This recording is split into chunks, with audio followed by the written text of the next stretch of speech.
I saw my husband kiss another woman at my own book launch. Not a secret kiss, not a mistake in a dark corner. It happened under white lights, in front of a glass wall, while people clapped for him, as if he were the reason I was standing there at all. If you've ever had a moment where the life you built collapses in silence, while everyone else keeps smiling, stay with me. Like this story. Leave a comment if you've ever been underestimated. And subscribe if you want to hear how words became the sharpest weapon I had. My name is Eleanor Brooks. I was 32 that night. And until then, I was known only as my husband's wife. The event was held at a small independent bookstore in Brooklyn on Atlantic Avenue. It wasn't glamorous. Folding chairs, cheap wine, a handwritten sign with my name spelled slightly wrong. But it mattered to me because it was the first time my work had been printed, bound, and placed on a shelf. The book wasn't a bestseller. It wasn't even reviewed yet. It was a modest literary essay collection published by a micro press called Harborline Editions. 5,000 copies. No advance, no guarantees. But it was mine. My husband, Daniel Brooks, arrived late. He always did.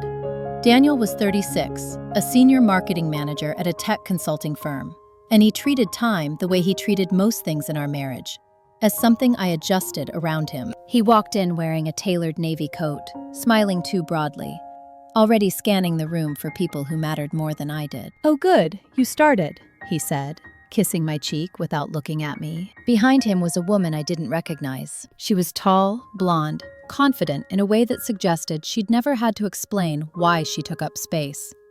She wore a camel coat that probably cost more than the entire print run of my book. "Eleanor, this is Vanessa Carter," Daniel said quickly. "She works with me."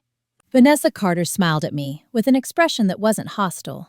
It was dismissive, like I was part of the background. "So you're the writer," she said. "That's cute." Daniel laughed. "She's been working on this forever," he added. "It's kind of her hobby." A hobby. I didn't correct him. That was the pattern. We had been married for 7 years. I met Daniel in graduate school in Chicago, where I was finishing an MFA in creative writing, and he was getting an MBA, he liked to mention whenever someone asked what he did. At first, he said he admired my ambition. Then he started calling it impractical. Then he started treating it like something that existed only when it didn't inconvenience him. I paid half the rent. I handled the house. I edited his emails when he wanted to sound smart.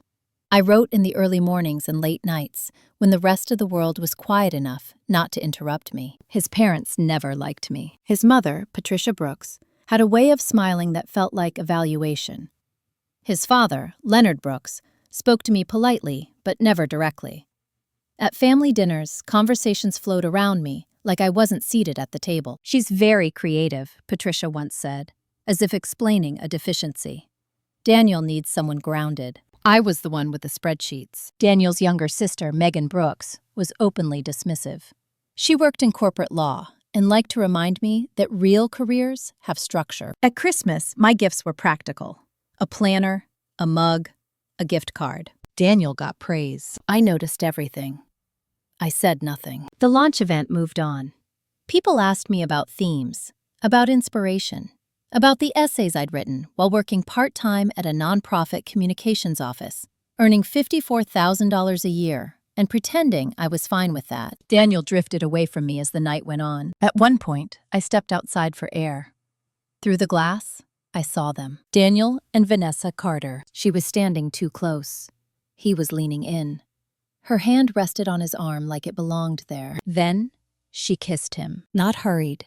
Not hidden. He didn't pull away. I didn't move. I watched him smile afterward. I watched him say something that made her laugh. I watched the way his body angled toward her, protective and familiar.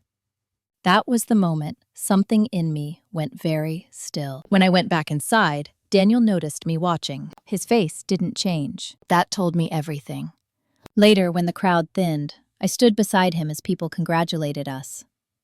Us. "You must be so proud," someone said to Daniel. "Of course," he replied easily.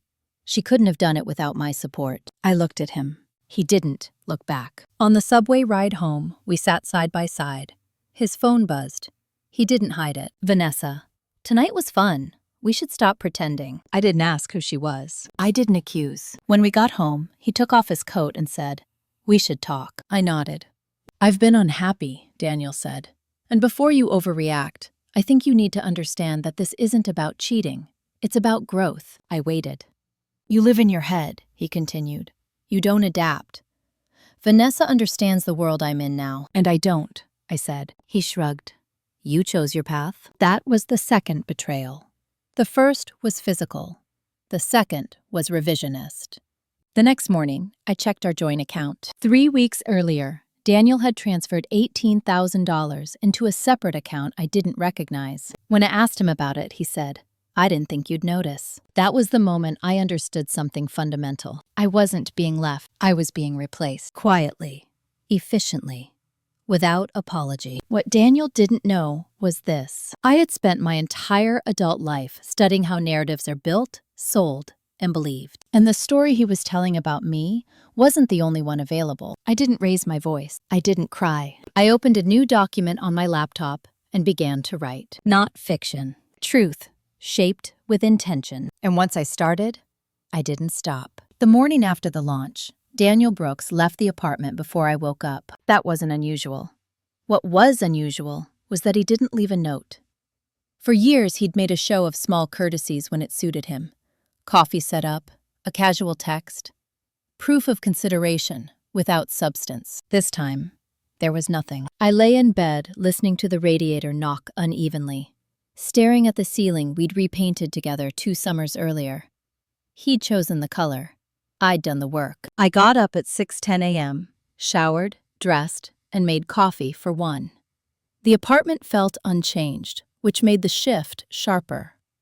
When you stop expecting someone to show up for you, the absence becomes factual instead of painful. At 8:03, Daniel texted, "We'll talk tonight. I'm staying late." No apology, no explanation. I replied with 1 word, "Okay."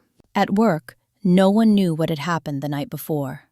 I answered emails, edited grant proposals, rewrote donor messaging for an organization that paid me to give their voice clarity, while mine stayed unpublished. My supervisor, Helen Marks, complimented a campaign draft and asked if I'd be willing to take on more responsibility next quarter. "You have a way with language," she said. "People listen when you frame things." I smiled. I always did. At lunch, I checked Harbor Line Edition's sales dashboard. 93 copies sold overnight. Mostly local, mostly friends. 1 review had been posted. Quiet. Controlled. Unsettling. I didn't know who wrote it, but it was the first time a stranger had seen me clearly. Daniel came home at 9:27 p.m. He didn't take off his shoes.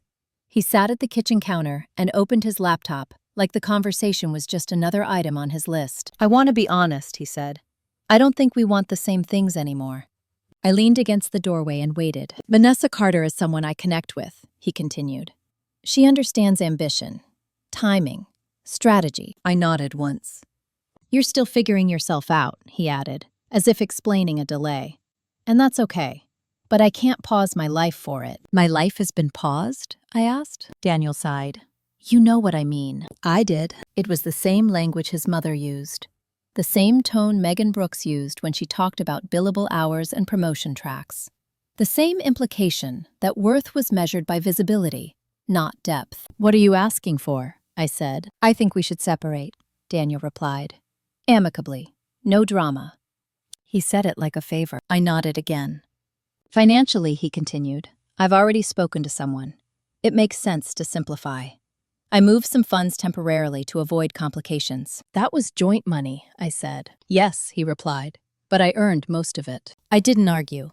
I made a note. "I'll stay with a friend for a few days," he said. "Give you space." That night, I slept on my side of the bed and didn't touch his pillow. The next morning, Patricia Brooks called. "I heard you had a little episode at the book thing," she said. Daniel was embarrassed. I didn't respond immediately. "He's under a lot of pressure," she continued. "This phase you're going through doesn't help." "This phase?" I asked. "Writing," she said gently. "It's indulgent. Men like Daniel need stability." I thanked her for calling and ended the conversation. That afternoon, I went to the public library on 5th Avenue. Not to read, to sit, to listen. I watched people, how they occupied space, who they deferred to, who they ignored. I thought about every dinner where I'd been talked over, every time my work had been introduced as a side interest, every time Daniel had corrected me in front of others and called it helpful. This wasn't sudden. It was cumulative. On Thursday, Daniel sent me a draft separation agreement. He'd already chosen a lawyer. His name was Andrew Pollock, Midtown firm, corporate background. The document was efficient, clean. It positioned Daniel as reasonable and me as dependent. Spousal support, minimal. Intellectual property, all individual works retained by creator. Joint savings, divided based on contribution percentage. He'd attached a note. This is standard. I think it's fair. I forwarded it to a friend from my MFA cohort, Lila Hernandez, who'd become an entertainment attorney in Los Angeles. She called me an hour later. This isn't fair, she said. It's tidy. That's different. I don't want to fight, I replied. I didn't say fight, Lila said. I said don't disappear. That night, I opened a new folder on my desktop. I named it plainly. Manuscript, not essays, not reflections. A novel. I didn't tell anyone. Over the next 2 weeks, Daniel moved his things out in stages. He took his clothes first, then books he'd never read, then the framed photo from our wedding that his mother had chosen. I stayed consistent. Work, writing, sleep. At a family dinner for Megan's birthday, Daniel introduced Vanessa Carter as a colleague. She wore red. She sat where I used to sit. No one corrected him. Megan raised a glass. To new chapters, she said, smiling at Daniel. Patricia looked at me once. You'll land on your feet, she said. You always do. I smiled back. I didn't correct her either. What none of them noticed was this. I had stopped trying to be seen by them. I was writing something else now, something sharper. And once words leave the page, they don't belong to the people who tried to keep you small. They belong to whoever recognizes themselves in the truth. That was the shift, and it was irreversible. The first line of the novel came to me at 4:18 a.m. I remember the time because I checked the clock after writing it, as if marking evidence. It wasn't poetic. It wasn't clever. It was precise. I wrote for 90 minutes without stopping, the city still asleep, the radiator finally quiet. When I finished, I didn't reread. I closed the laptop and went to work. That became the pattern. I wrote before the world could interrupt me. I wrote without permission. Daniel Brooks stopped by the apartment 3 days later to pick up the last of his things. He didn't knock. He still had a key. You look tired, he said, scanning the room like it was already someone else's. I'm busy, I replied. He nodded as if that explained everything. He went straight to the desk in the corner where my notebooks were stacked neatly. He flipped through one absent-mindedly. Still doing this, he said. I thought maybe after the launch you'd get it out of your system. I took the notebook from his hands. Don't, I said. He raised an eyebrow. You don't have to be defensive. I didn't explain. I didn't owe him access anymore. He packed the rest of his things quickly. Before leaving, he paused at the door. Vanessa Carter and I are going to be public, he said. I didn't want you to be blindsided. I looked at him. I already was, I said. He hesitated, then smiled faintly. You'll be okay, Eleanor. You always land somewhere. Somewhere. After he left, I changed the locks. At work, Helen Marks asked if everything was all right. I said yes. It wasn't a lie. It was a boundary. At night, I wrote. The novel wasn't about Daniel. Not directly. It was about a woman whose labor was invisible until it was taken away. About a marriage that thrived on her silence. About a family that mistook compliance for love. I changed names. I changed professions. But the dynamics were exact. Every few pages, I stopped and asked myself one question. Is this honest? If the answer was no, I rewrote it. 2 weeks in, I hit 28,000 words. That was when something shifted outside my control. A literary agent named Claire Whitaker emailed me. She'd read my essays. A friend had forwarded them. She wanted to talk. We met at a cafe in Soho on a Tuesday afternoon. She was calm, direct, and didn't waste compliments. There's restraint in your writing, Claire Whitaker said. That's rare.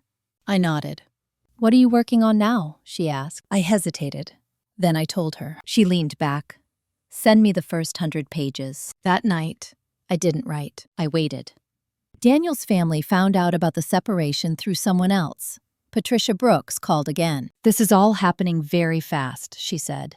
"Daniel is concerned about appearances." "I'm sure he is," I replied. "He says you're writing about him," she continued. "I'm writing," I said. "About women." "That's not appropriate," Patricia said. "Family matters should stay private." I thought about that after we hung up. Private had never protected me. On Friday, Megan Brooks posted a photo online. Daniel and Vanessa Carter at a rooftop bar. Caption: "Power couple." I didn't look twice. On Sunday night, Claire Whitaker emailed again. "This is strong, disturbingly precise. I'd like to represent it." I read the message 3 times. She suggested revisions, structural tightening, a different ending. Nothing that diluted the core. "We should move quickly," she added. "This has timing." Timing. The word Daniel loved. Over the next month, my life split cleanly into 2 tracks. Daytime Eleanor, nonprofit communications manager, dependable, polite. Nighttime Eleanor, writer, unapologetic, focused. Daniel's lawyer, Andrew Pollack, followed up about finalizing the separation. I forwarded everything to Lila Hernandez. "Don't rush," Lila said. "Let the manuscript settle first." That advice saved me later. By early spring, Claire Whitaker had secured interest from 3 publishers. One was mid-sized, one was prestige-focused, one wanted speed. We chose the second. The editor assigned was named Ruth Kaplan. She was in her 50s and didn't soften feedback. "This isn't revenge," Ruth said on our first call. "That's why it works." I revised relentlessly. I cut passages that felt indulgent. I sharpened scenes that revealed power shifts without naming them. Meanwhile, Daniel filed for divorce. He asked for mediation. He wanted things quick. At the mediation table, he spoke about fairness, about clean breaks. When it was my turn, I said very little. "I'm not in a hurry," I said. That unsettled him. Outside the room, he pulled me aside. "You don't need to do this," he said quietly, dragging it out, writing things that could be misinterpreted. "I'm not writing about you," I replied. "You just recognize yourself." His expression hardened. Vanessa Carter attended one session, waiting outside. She didn't look at me. That was fine. In May, the book sold. The advance wasn't enormous, $35,000, but it was real. More importantly, it came with a marketing plan, a title, a release date, and one condition. Ruth Kaplan wanted a public reading, a conversation, visibility. I thought of the bookstore in Brooklyn, the glass wall, the kiss. I agreed. Daniel found out through mutual acquaintances. He texted me for the first time in weeks. "We should talk before this gets out of hand." I didn't respond, because the thing he still didn't understand was this. I wasn't trying to punish him. I was reclaiming authorship. And once your story leaves your hands and enters the world, it stops being something people can control behind closed doors. The novel was almost ready. So was I. What came next would make everything visible, not just to Daniel, to everyone who had benefited from my silence and assumed it was permanent. The divorce mediation stalled the moment Daniel Brooks realized I wasn't negotiating from fear. We sat across from each other in a neutral office near Union Square. Beige walls, water glasses untouched. The mediator, a woman named Karen Holt, spoke in the careful language of balance, assets, timelines, closure. Daniel leaned back in his chair, confident again. That confidence came from familiarity. He still thought he knew how this would end. "I think we both want to move on," he said, looking at Karen, not at me. Cleanly. Karen turned to me. "Eleanor?" I folded my hands. "I'm open to moving on," I said. "I'm not open to rushing." Daniel frowned, just slightly. "There's no benefit in delaying," he said. "We don't have children. Our finances are straightforward." "They are now," I replied. Karen glanced between us. "Is there something unresolved?" "Yes," I said. "Intellectual labor." Daniel laughed, short and dismissive. "Here we go." I didn't look at him. "For 7 years," I continued, "I contributed unpaid editorial work to Daniel's professional communications. Emails, presentations, client decks. I also managed household logistics that enabled his travel and advancement." Daniel shifted in his seat. "That's marriage," he said. "You don't bill for that." "I'm not billing," I replied. I'm documenting. Karen wrote something down. After the session, Daniel followed me into the hallway. This is petty, he said quietly. You're embarrassing yourself. I looked at him then. Really looked. No, I said. I'm being precise. That night, Megan Brooks called. She didn't greet me. Daniel says you're trying to drag him through the mud, she said. I'm trying to finalize the divorce, I replied. You always do this, Megan snapped. You play the victim when things don't go your way. I stayed silent. That book, she continued, people are talking. Mom's upset. About what? I asked. That you're airing private business. Private for whom? I asked. She hung up. The next morning, Claire Whitaker forwarded me an email thread. Someone had leaked early buzz about the novel to an industry newsletter. Anonymous source. High interest. Strong voice. Marital power dynamics. The comments were already forming narratives. I didn't read them. I focused on revisions. Ruth Kaplan pushed me harder now. This chapter, she said, pulls its punch. Don't explain. Show. So I rewrote a scene where the protagonist watches her husband take credit for her work at a public event. I didn't dramatize. I let the silence do the work. When I finished, I felt the same stillness I'd felt watching Daniel kiss Vanessa. Not pain. Alignment. In June, Daniel's parents invited me to dinner. Patricia Brooks phrased it carefully. We'd like to clear the air, she said. I agreed. The dinner was held at their house in Westchester. Everything polished, familiar, controlled. Leonard Brooks spoke about the weather. Patricia asked about my job. Megan watched me like I was a legal argument she intended to dismantle. Halfway through the meal, Patricia set down her fork. This book, she said. It's unnecessary. I disagree, I replied. It's cruel, Megan added. You're humiliating Daniel. I took a sip of water. I'm writing a novel, I said. If it feels humiliating, that's worth examining. Daniel wasn't there. That was intentional. Patricia's smile tightened. You were never right for our family, she said. You lack discretion. I lacked permission, I corrected. That's different. The table went quiet. After dinner, Leonard walked me to the door. You're burning bridges, he said softly. No, I replied. I'm stepping off them. The public reading was scheduled for late July. Location: a mid-sized cultural center in Manhattan. Panel format: conversation with Ruth Kaplan. Daniel found out through LinkedIn. He texted again. Please don't do this. We can still resolve things privately. I replied with one sentence. The book is not about you. That was true. It was about power. The divorce negotiations shifted after that. Andrew Pollack sent a revised proposal. More generous. Faster. Lila Hernandez called me laughing. He's scared, she said. Not legally. Socially. I'm not targeting him, I said. I know, Lila replied. That's why it's effective. On the day of the reading, I arrived early. The room filled slowly. Strangers. Industry people. A few familiar faces. Daniel wasn't there. Vanessa Carter was. She sat in the back row, arms crossed, expression neutral. I didn't acknowledge her. When Ruth introduced me, she spoke about voice, about restraint, about what happens when women stop explaining themselves. I read an excerpt. My hands didn't shake. Afterward, the questions came. Is this autobiographical? How much of this is true? Did you worry about backlash? I answered calmly. This is a novel, I said. But emotional truth doesn't require permission. Someone asked about marriage. I paused before answering. Marriage doesn't fail because people change, I said.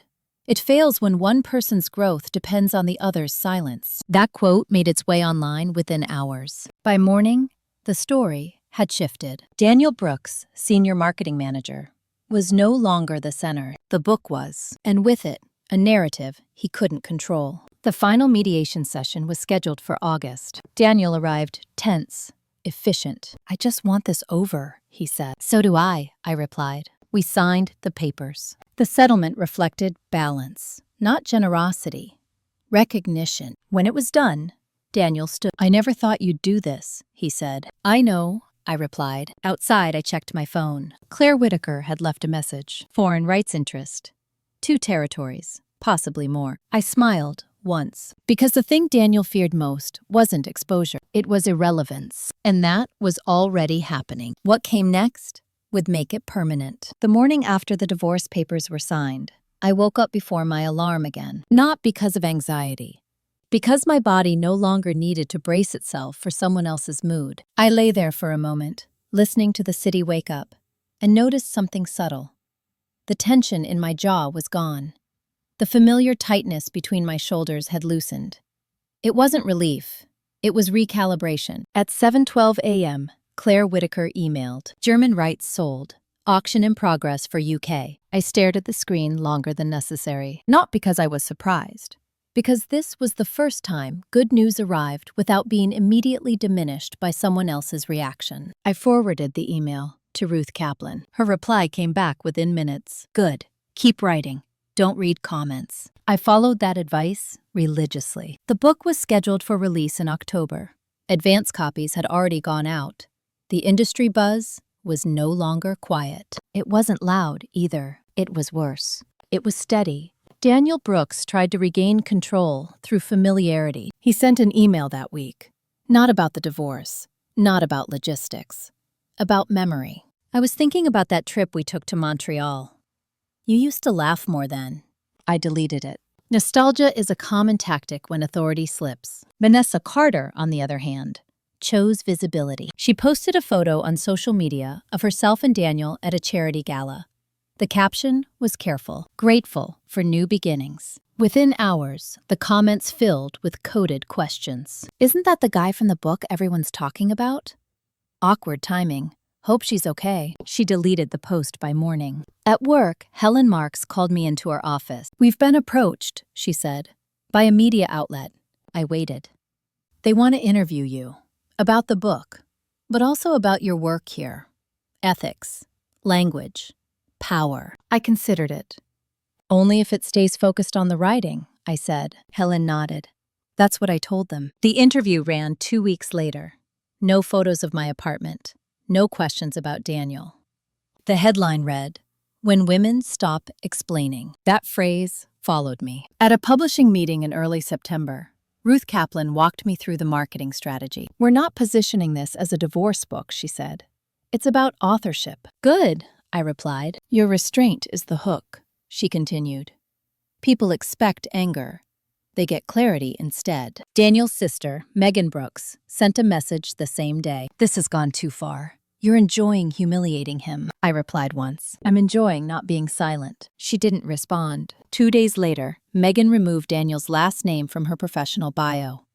Quietly, efficiently. That was the first crack in the family narrative. The second came from Patricia Brooks. She left a voicemail. "I didn't raise my son to be a villain," she said. "But I suppose I raised him to believe he was always right." She didn't apologize. She didn't need to. That admission did more damage than denial ever could. As the release date approached, invitations arrived. Panels, podcasts, essays. I accepted, selectively. I didn't talk about my marriage unless asked directly. When I was asked, I answered without metaphor. "I wasn't abused," I said once. "I was erased." That distinction resonated. The first major review dropped on October 3rd. The New York Review of Books didn't mention Daniel. It didn't mention betrayal. It called the novel a study in quiet power dynamics and delayed recognition. Ruth Kaplan forwarded it with one line. "This is the one people will quote." Daniel texted that night, "This isn't what you think it is." I blocked the number. The launch event for the novel was held in Manhattan, at a venue 3 times the size of the Brooklyn bookstore. There was no glass wall, no cheap wine, no folding chairs. There were cameras. I arrived alone. Claire Whitaker met me at the door. "Whatever happens tonight," she said, "remember this. You didn't take anything from anyone. You claimed your work." Inside, the room filled quickly. I spotted Vanessa Carter near the back again. This time, she left before the reading started. Daniel wasn't there, but his absence was felt. After the reading, someone asked the question everyone had been circling. "Do you think writing this book cost you your marriage?" I didn't answer immediately. Then I said, "No. The marriage cost me years of authorship. Writing gave them back." That quote spread faster than the first. The following week, Daniel's firm quietly reassigned him to an internal role. No announcement, no explanation. Vanessa Carter updated her LinkedIn headline. She removed his name from the company description.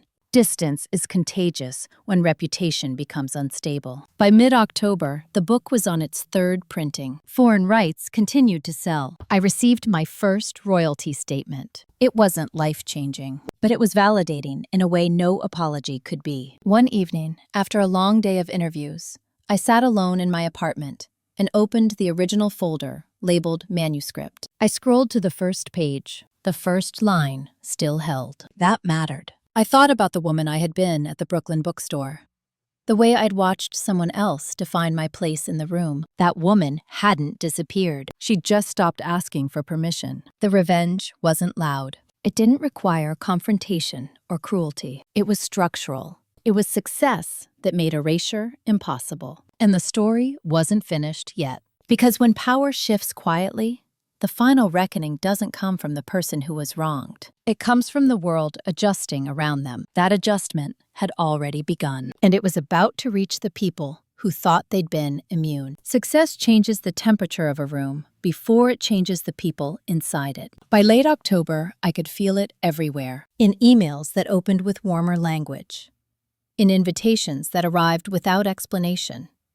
In the way people listened without interrupting. None of it felt intoxicating. It felt instructional. I learned quickly that visibility doesn't just elevate you. It reorders everyone who once assumed you would stay in place. Daniel Brooks felt that shift before I did. I know because his firm reached out to my publisher. Not officially. Not directly. A junior communications director named Ethan Rowe emailed Harborline's publicity department requesting clarification. There were concerns, he wrote, about reputational overlap between the novel and a senior employee's personal life. Ruth Kaplan forwarded the email to me with one line, "They're panicking." I didn't respond. Neither did she. The novel didn't mention Daniel by name. It didn't mention marketing. It didn't mention New York. But power doesn't require accuracy to feel threatened. It only needs proximity. On November 2nd, I was invited to speak at a writers' forum at Columbia. Panel format. Topic: narrative ownership. The irony wasn't subtle. I accepted.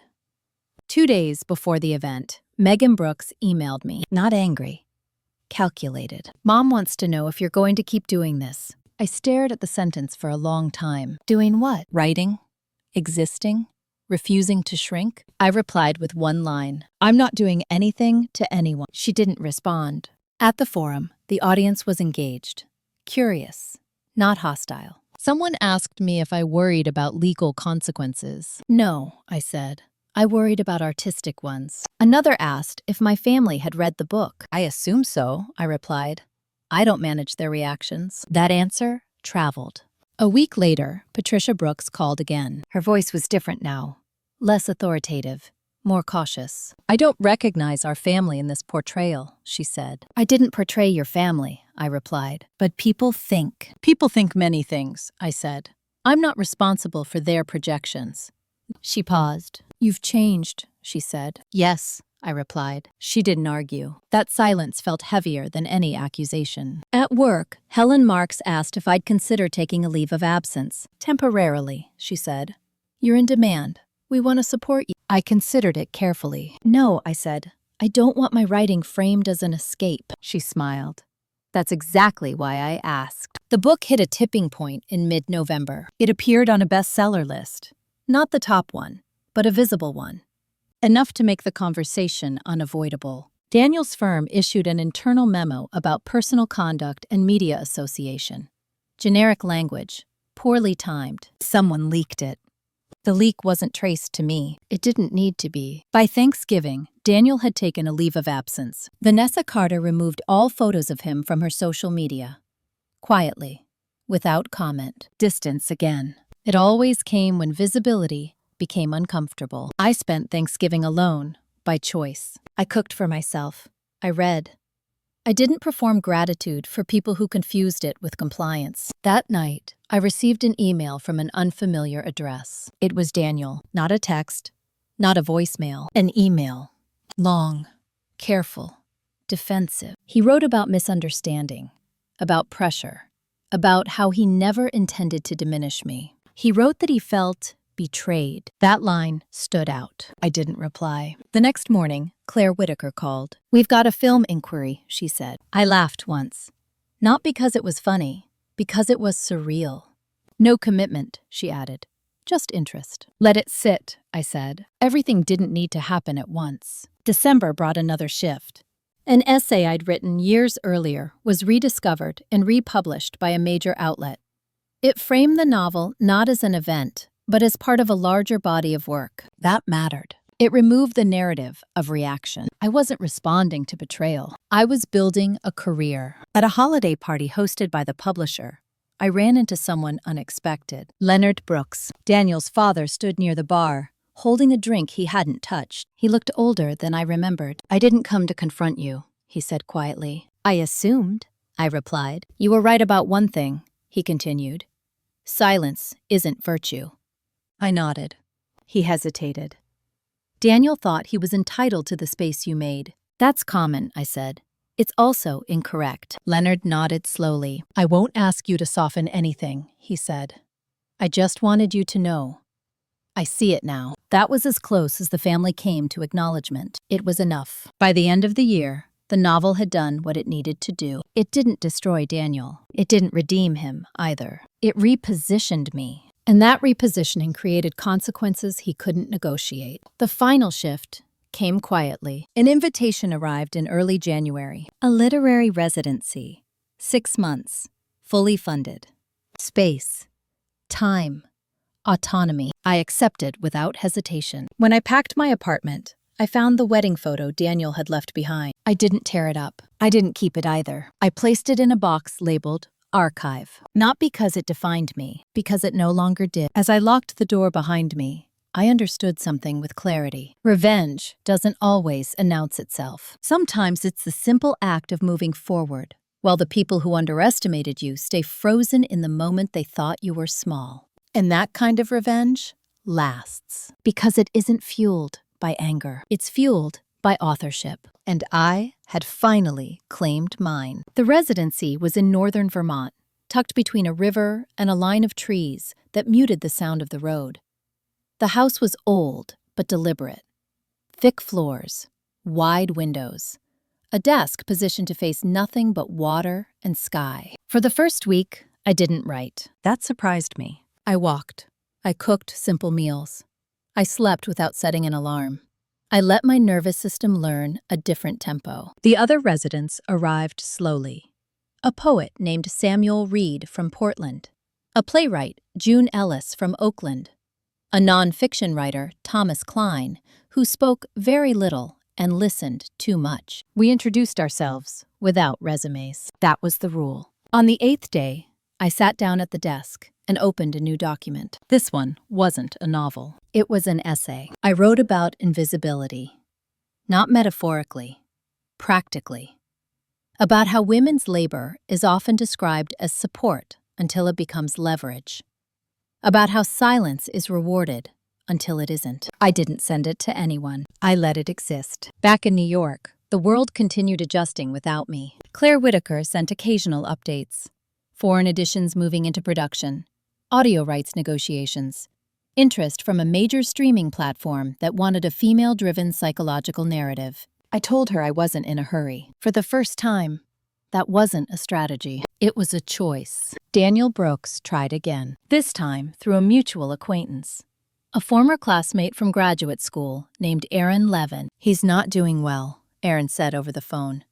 "He feels like everything was taken from him." I listened. "Did he ever say that about me?" I asked. Aaron paused. "No, that's the difference," I replied. Aaron didn't argue. In early February, a journalist named Rebecca Moore requested an interview. Long form. Not about the book specifically. About marriage, ambition, and narrative control. I agreed under one condition. No personal questions that weren't anchored in work. She accepted. The interview ran in March. It didn't go viral. It went deep. Rebecca Moore didn't frame me as wronged. She framed me as deliberate. That mattered. Daniel's firm announced his resignation 2 weeks later. The statement was brief. Mutual decision. New opportunities. Vanessa Carter was not mentioned. Neither was the book. but the timing was noted. Megan Brooks sent me a message that same afternoon. He's leaving New York. I didn't ask where. I didn't ask why. I didn't respond. At the residency, June Ellis asked me one night why I never spoke about anger. I feel it, I said. I just don't lead with it. She nodded. That's scarier. In April, I received my first royalty check that reflected real momentum. Not symbolic, not modest. Enough to shift my sense of scale. I didn't celebrate. I paid off debt. I updated savings. I made the math quiet. The residency ended in late May. Before I left, Samuel Reed asked if I wanted to collaborate on a reading series. I want voices that don't explain themselves, he said. I agreed. When I returned to New York, the city felt different, not smaller. Less demanding. I moved apartments. Not for distance, for light. The new place had windows that faced east. I wrote in the mornings now, not because I had to, but because I wanted to. At a panel in June, someone asked me directly if I felt any satisfaction watching my ex-husband's life unravel. I answered without pause. I don't track his life, I said. I track my work. The room went quiet. That answer followed me longer than any quote. In July, Patricia Brooks passed away, a heart condition. Sudden. Daniel reached out through Claire Whitaker, asking if I would attend the service. I considered it. Then, I declined. Grief doesn't reopen doors that were closed with intention. The funeral was private, family only. Leonard Brooks sent a handwritten note afterward. She regretted many things. I think she knew she misjudged you. I placed the note in the archive box with the wedding photo, not as evidence, as history. That summer, the streaming inquiry became a formal option. They wanted to adapt the novel. They wanted my involvement. They wanted changes. I declined the first offer. I negotiated the second. I walked away from the third. When the fourth came, it respected authorship. I signed. Daniel Brooks was not consulted. That mattered more than money. In September, I began teaching a workshop at a community arts center, not because I needed the income, because I wanted proximity. The students were women, mostly. Late 20s, early 40s, some married, some not, all of them careful. On the first day, I said one thing. You don't owe clarity to people who benefit from your confusion. No one asked what I meant. They knew. That fall, my second book proposal sold. Not on concept, on trust. By then, Daniel had moved west. Someone mentioned San Diego. Someone else said Austin. It didn't matter.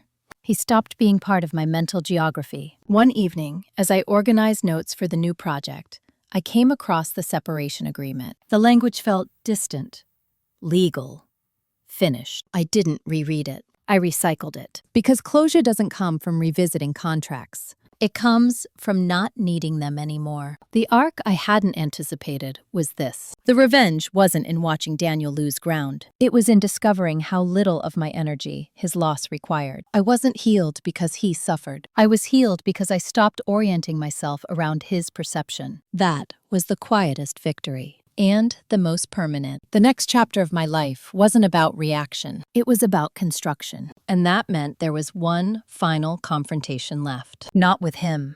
With the version of myself that once believed silence was safety. That reckoning was approaching. And I was ready for it. The confrontation didn't happen in a room with raised voices. It happened on a Tuesday afternoon, in a place I'd avoided for years, because I told myself it didn't matter. My old graduate school. I'd been invited to give a guest lecture to an MFA seminar, not as an alumna, as a working writer.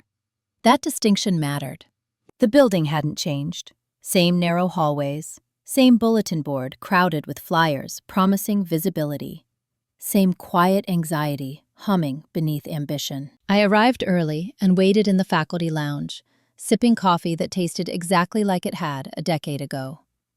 That familiarity stirred something I hadn't expected. This was where I learned to be patient. This was where I learned to listen more than I spoke. This was where I learned to accept being underestimated as the price of access. The seminar instructor was named Professor Alan Whitmore. Late 60s, respected. He taught one of my workshops back when my name meant nothing outside the classroom. "Eleanor Brooks," he said, shaking my hand. "You've done well." I smiled. "I've been consistent." He nodded, as if that explained more than success ever could. The students filtered in. 12 of them. all watching me with careful interest. They'd read my novel. They'd read interviews. They were trying to locate me. I didn't help them. I started by reading a short passage. Not from the novel, from an essay I hadn't published yet. It described a woman editing her husband's emails at midnight while he slept, convinced that making him sound better was part of loving him. No one interrupted. When I finished, I looked up. "What do you think the danger is?" I asked, in confusing usefulness with worth. The room stayed quiet. Then a woman in the second row spoke. "You disappear," she said, "and people don't notice until you stop." I nodded. Exactly. After the lecture, a few students stayed behind.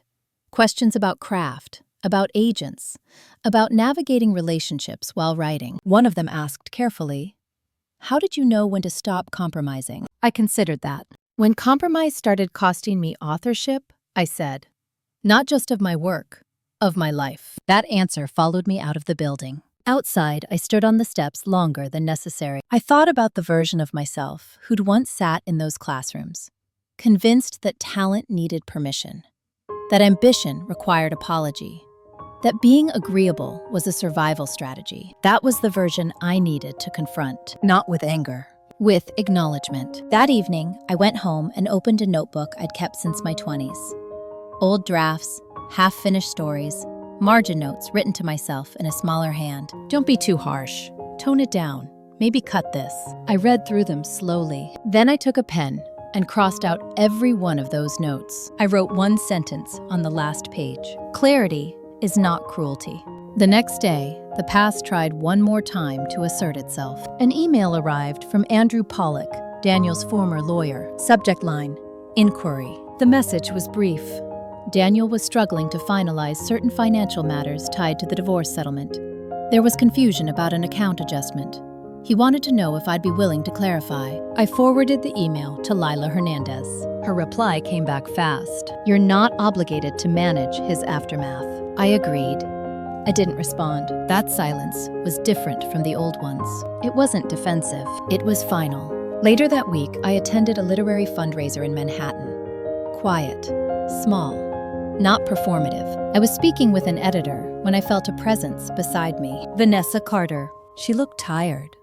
Not dramatic, just worn down by proximity to something that had outlived its usefulness. "I won't keep you," she said quickly. "I just wanted to say something." I waited. "I didn't know," she said. "Not at first. About how he talked about you. About what he took for granted." I didn't respond. "I thought ambition looked like confidence," she continued. "I didn't realize how much of it was built on extraction." She swallowed. "I left," she said. "Not because of the book, because of what it made me see." I met her eyes. "That's yours to carry," I said. "Not mine." She nodded. "I know."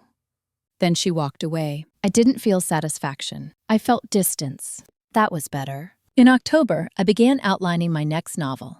Not about marriage, not about betrayal. About voice. About a woman who refuses to be translated for others. The work came easily. That scared me at first. Then I understood. Ease doesn't mean superficial. It means alignment. At a dinner with friends later that month, someone asked me if I believed in karma. I considered the question. "I believe in consequences," I said. Karma implies intention from the universe. Consequences just require patterns. Patterns don't care about fairness. They care about repetition. By November, the adaptation deal moved into development. Meetings, notes, conversations about casting. I insisted on one clause, creative veto. It wasn't about control. It was about protection. At Thanksgiving, I received a message from my mother. Not Daniel's mother, mine. She'd been quiet through all of this, supportive but distant, careful not to interfere. She wrote, "I'm proud of how you stood your ground." I wrote back, "Thank you for letting me." That exchange mattered more than anything Daniel's family had said, because this reckoning wasn't just external, it was internal. It was the final severing of the belief that being chosen by someone else determined my value. The woman I used to be had survived by staying quiet. The woman I was becoming survived by being exact. And once that shift happens, There's no returning to who you were before. The final chapter wouldn't be about him or them. It would be about what remains when you stop narrating yourself through other people's expectations. That ending was already taking shape, and it was mine. The first time I understood that my life no longer orbited around the past was when I missed a message and didn't feel compelled to explain. It happened on an ordinary morning in early December. I was halfway through drafting a scene when my phone buzzed somewhere across the room. I saw the notification later. A missed call from an unfamiliar number. No voicemail, no follow-up. Months earlier, I would have wondered who it was, what they wanted, whether I'd failed some invisible obligation. This time, I went back to the sentence I was shaping and didn't break its rhythm. That was new. The adaptation meetings began to feel real after the holidays. Not glamorous, methodical. Conference rooms, legal language, people who spoke in conditional verbs. The production company assigned a development executive named Rachel Kim, mid-40s, sharp-eyed, direct. "I'm interested in restraint," Rachel Kim said on our first call. "That's what makes this dangerous." I liked her immediately. She didn't ask about Daniel. She asked about voice, about what I wouldn't compromise. "I won't make her louder," I said. "She doesn't need to be." Rachel nodded. "Good. Audiences underestimate quiet women. Then they blame them for the surprise." That sentence stayed with me. At the same time, the legal remnants of my marriage began to unravel in small, predictable ways. Final bank transfers, paperwork corrections, administrative friction. Andrew Pollock reached out again through Lila Hernandez. Daniel was disputing a minor valuation detail, a few $1,000s. Symbolic more than material. "Do you want me to push back?"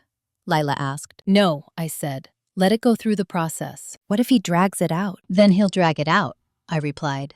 "I won't." That choice saved me weeks of emotional energy. In January, the paperback edition of the novel was announced.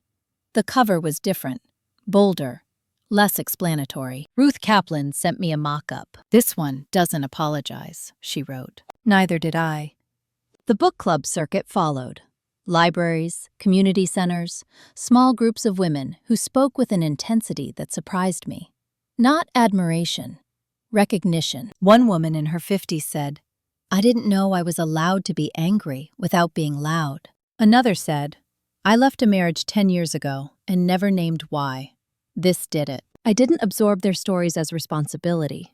I let them exist alongside mine. That distinction mattered. In February, my mother visited me for the first time since the divorce was finalized. She sat at my kitchen table, looking around the apartment with curiosity, not judgment. "You seem settled," she said. "I am," I replied. She hesitated.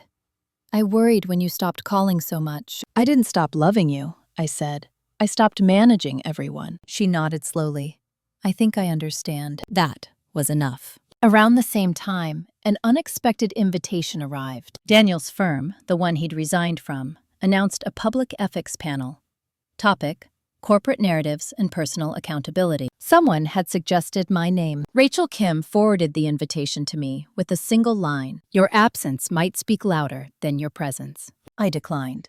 Not out of spite, out of clarity. I didn't need to appear in rooms built around him to validate my work. March brought the first real moment of reckoning, not with Daniel, with myself. I received an offer to write a regular column. Good money, high visibility, tight deadlines, clear expectations. It was flattering. It was also misaligned. The contract framed my voice as reactive. Commentary, response. I declined. The younger version of me would have accepted out of fear, of missing momentum, of appearing difficult. The current version understood something else. Momentum doesn't disappear when you choose direction. It sharpens. That spring, Daniel resurfaced indirectly one last time. A mutual friend mentioned he'd read the novel. He said it felt like watching himself through glass, the friend told me. I didn't ask for more. I didn't need to know his interpretation. Understanding after consequence doesn't reverse anything. By April, the development process slowed. That was expected. Scripts take time. Negotiations stall. I didn't fill the space with anxiety. I filled it with work. I finished the first draft of my second novel on April 22nd. Earlier than planned.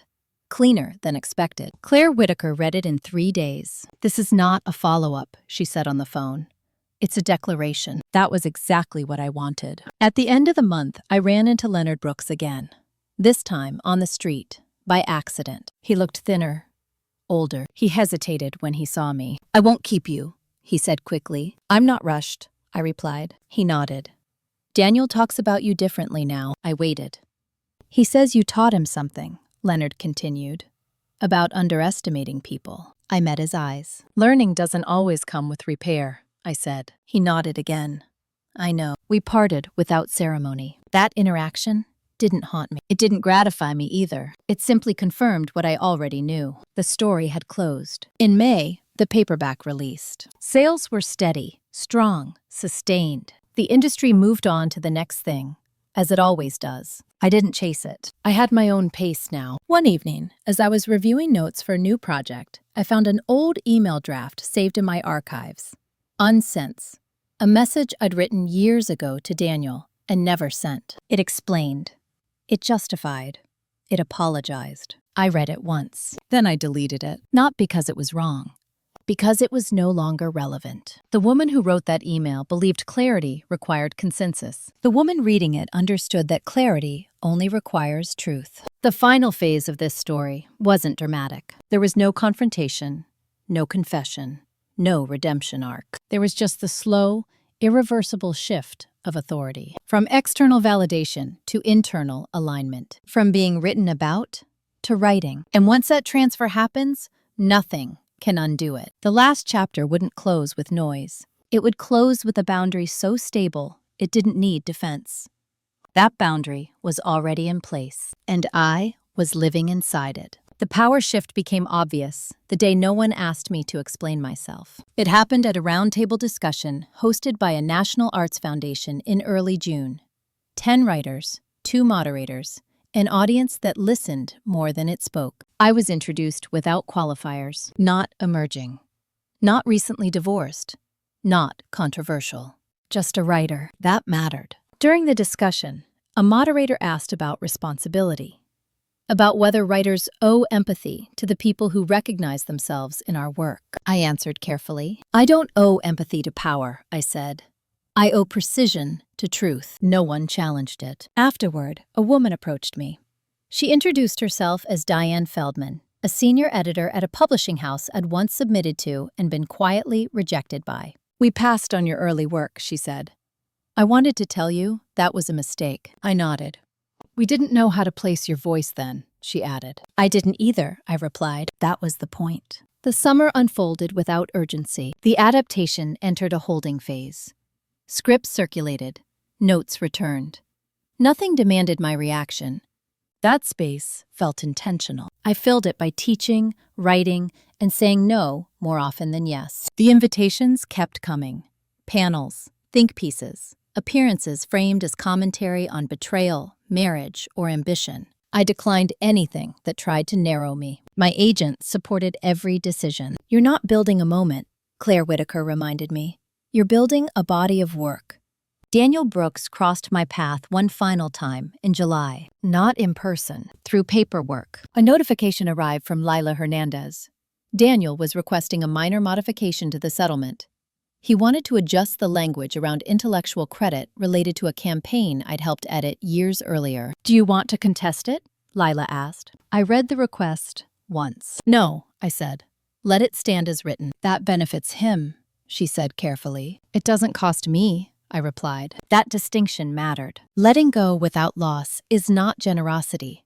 It's clarity. In August, I traveled alone for the first time in years. Not for work, for myself. I rented a small house near the coast in Maine.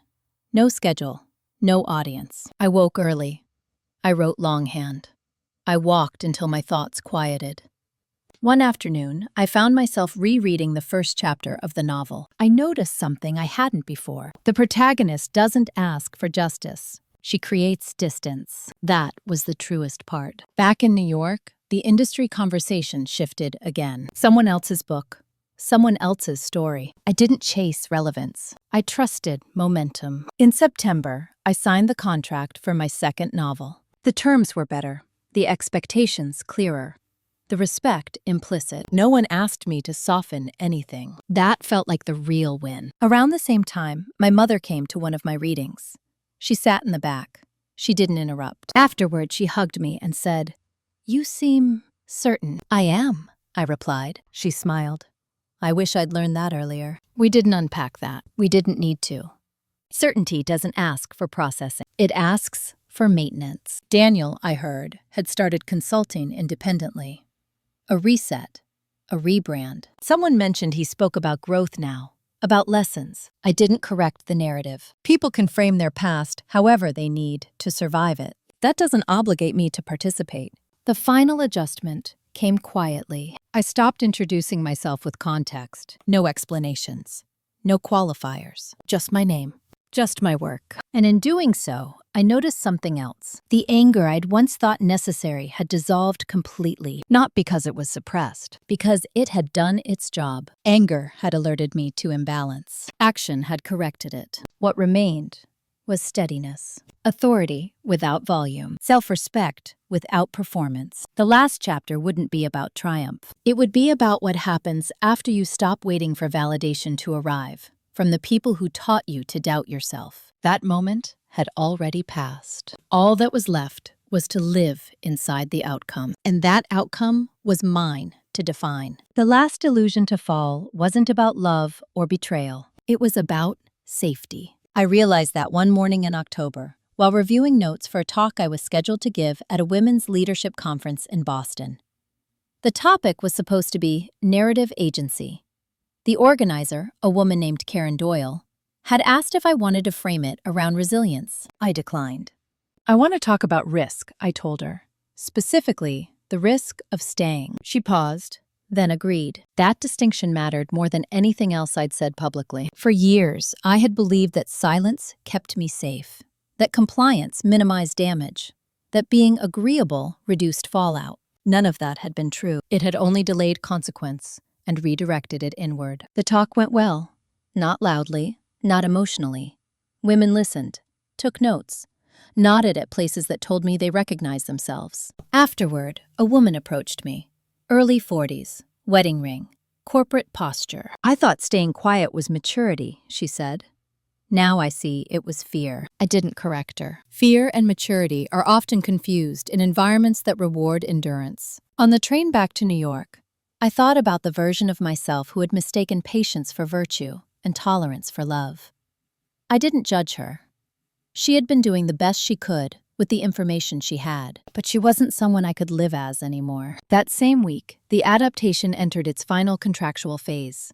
The production company sent over a revised agreement. Budget numbers, timelines, control clauses. I read every line. When I sent back my notes, there were fewer than expected. Not because I didn't care, because I knew where my line was now. Rachel Kim called me that evening. "You're very clear," she said. "That makes this easy." Clarity has a way of doing that. Around that time, Daniel Brooks tried one final maneuver. Not contact, not apology. Narrative. A mutual acquaintance forwarded me a podcast episode Daniel had appeared on. Not by name, not directly. He spoke about reinvention, about learning to listen, about being humbled by change. He never mentioned me. He didn't have to. The subtext was obvious. I listened to the first 10 minutes, then I turned it off. People rewrite their past when the original version stops serving them. That's human. It's also irrelevant, because the truth doesn't need maintenance once it's lived. In November, I hosted a small dinner in my apartment. Not a celebration, just a gathering. Claire Whitaker came. So did Ruth Kaplan. A few writers, a neighbor. No one talked about the book much. We talked about work, about money, about rest. That was new too. At the end of the night, Ruth lingered by the door. "You know," she said, "most people think revenge has to look like destruction." I smiled faintly. "Most people confuse revenge with attention." She nodded. "What you did was harder." "I just stopped consenting," I said. She laughed quietly. "That's usually enough." Later that month, I received an email from Harbor Line Editions. The novel had been assigned to a university syllabus. Contemporary literature, power, and voice. I sat with that longer than I expected. Not because of pride, because that meant the work would outlive the circumstances that created it. That was the real reversal. The story was no longer about what I endured. It was about what I built. Thanksgiving came and went. I spent it with friends. No explanations. No traditions that required endurance. My mother joined us. She watched more than she spoke. At one point, she pulled me aside. "I see now how much you carried," she said quietly. I nodded. "I wish I'd intervened earlier," she added. "I don't," I replied. I needed to see it clearly. She didn't argue. In December, I finalized the outline for my third project. Not fiction this time. Essays. Precise. Unsentimental. I didn't rush it. Urgency had lost its power over me. One afternoon, while cleaning out a drawer, I found the spare key Daniel had once insisted we keep, with a neighbor, just in case. I held it for a moment. Then I dropped it in the trash. Not ceremonially, functionally. That key didn't open anything anymore. The last thing to resolve wasn't with Daniel, or his family, or the industry. It was with the version of myself that still flinched when asserting boundaries. That flinch hadn't disappeared completely, but it no longer controlled me. The final clarity came on an ordinary evening. I was sitting at my desk, editing a paragraph, when I noticed something I hadn't felt in years. Ease, not comfort. Not happiness. Ease. The absence of internal negotiation. That was the aftermath no one talks about. After the betrayal, after the work, after the so-called revenge, you don't feel victorious. You feel aligned. And alignment is quiet. The last chapter wouldn't be about closure. It would be about the choice I now made every day without thinking. To write, to speak, to live, without shrinking. To keep anyone else comfortable. That was the ending. Everything else was just proof. I didn't wake up one morning feeling finished. There was no clean line between before and after. No moment where the past stopped casting a shadow and the future fully arrived. What changed was simpler. I stopped rehearsing myself. I noticed it one evening in January while answering an email from a young writer asking for advice. Halfway through typing, I realized I wasn't choosing my words carefully. I wasn't cushioning them. I wasn't trying to be kind at my own expense. I was just being accurate. That was new. Accuracy used to feel dangerous. Now it felt neutral. By then, the adaptation was officially in pre-production. Scripts locked, casting underway, my role clearly defined. I attended meetings when necessary and declined when not. No one questioned it. That was the benefit of consistency. People stop pushing when they realize the boundary isn't negotiable. Daniel Brooks disappeared entirely from my daily awareness. Not as an effort, as a consequence. Occasionally, someone mentioned him in passing.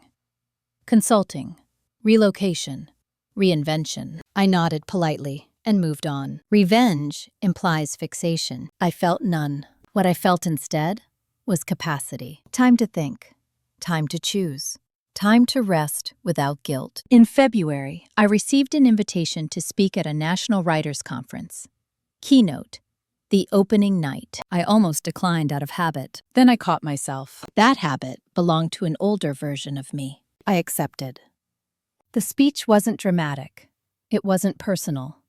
It was precise. I talked about authorship as responsibility, about the danger of letting other people define your narrative simply because they speak louder, about how silence is often mistaken for depth when it's actually compliance. I ended with one sentence. If telling the truth costs you your seat at the table, build a different table. The room stood. I didn't feel powerful. I felt grounded. That distinction mattered. Later that night, a woman approached me. Mid-30s. Wedding ring absent, but recently removed, judging by the pale mark on her hand. I thought revenge meant ruining him, she said quietly. But you didn't. No, I replied. I ruined the version of myself that needed his approval. She nodded slowly. That's worse. Yes, I said. For them. Spring came without urgency. The second novel entered revisions. The essay collection took shape. I worked steadily, not obsessively. I stopped measuring my days by output and started measuring them by alignment. That metric was unforgiving in the best way. In April, my mother visited again. We walked through a park near my apartment, neither of us rushing to fill the space. "You seem lighter," she said. "I'm not carrying things that aren't mine anymore," I replied. She smiled. "I'm trying to learn that." "It takes time," I said. "And repetition." She nodded, thoughtful.